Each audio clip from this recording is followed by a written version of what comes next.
রামনবমীর দিন রাস্তায় থাকবে এসএফআই। বামেদের ছাত্র সংগঠনের অভিযোগ, রামনবমীকে কেন্দ্র করে অশান্তি পাকানোর চেষ্টা করছে বিজেপি, আর এতে মদত দিচ্ছে তৃণমূল।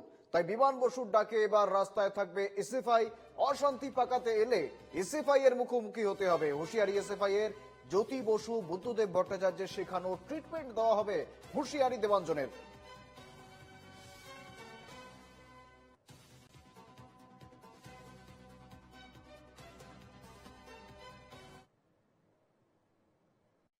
একসাথে বাঁচবার, একসাথে গড়বার, একসাথে লড়বার কথা বলা, সেই কাজটাই আবারও রামনবমীর সময়ও আমরা রাস্তায় থাকব।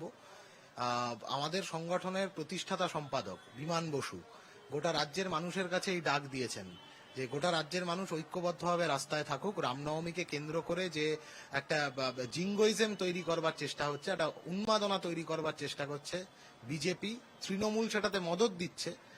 একটা হেট মঙ্গারিং সিচুয়েশন চলছে এখন, অশান্তি তৈরি করার একটা প্রচেষ্টা চলছে চারিদিকে।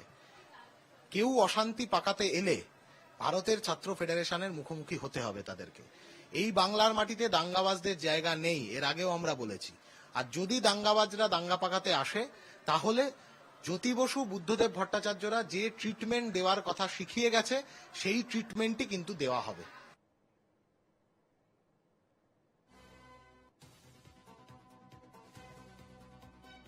সঙ্গে রয়েছেন প্রতিনিধি ইন্দ্রনীল ঘোষ। ইন্দ্রনীল, জ্যোতি বসু, বুদ্ধদেব ভট্টাচার্যদের শেখানো ট্রিটমেন্ট দেওয়ার হুঁশিয়ারি দেবাঞ্জনের, কি রয়েছে বিস্তারিত আপডেট?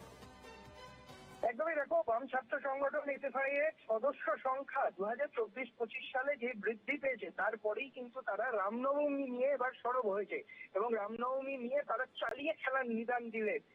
এসএফআই নেতৃত্বরা রামনবমীর দিন রাত পাহারায় থাকবে, সঙ্গে বিভিন্ন জায়গায় ক্যাম্প করেও প্রচার চালানো হবে বলেই কিন্তু জানান এসএফআই রাজ্য সম্পাদক দেবাঞ্জন দে। শুধু তাই নয়, সম্প্রীতি রক্ষার জন্য প্রাক্তন মুখ্যমন্ত্রী বুদ্ধদেব ভট্টাচার্য এবং প্রাক্তন মুখ্যমন্ত্রী জ্যোতি বসু যে নিদান দিয়েছিলেন, সেই নিদান দেওয়া অর্থাৎ সেই ট্রিটমেন্ট দেওয়ার কথাও কিন্তু দিলেন। এক প্রকার হুঁশিয়ারি দিয়ে রাখবেন দেবাঞ্জন দে, এসএফআই রাজ্য সম্পাদক, এবং তিনি স্পষ্টতই জানালেন যে যারা এসএফআই কর্মী সমর্থক রয়েছেন, রামনবমীর দিন তারা রাস্তায় থাকবেন, তারা বিভিন্ন রকম ভাবে ক্যাম্প করবেন, প্রয়োজনে তারা ছোট ছোট মিছিল আকারেও মানুষের কাছে সম্প্রীতির বার্তা দেবেন।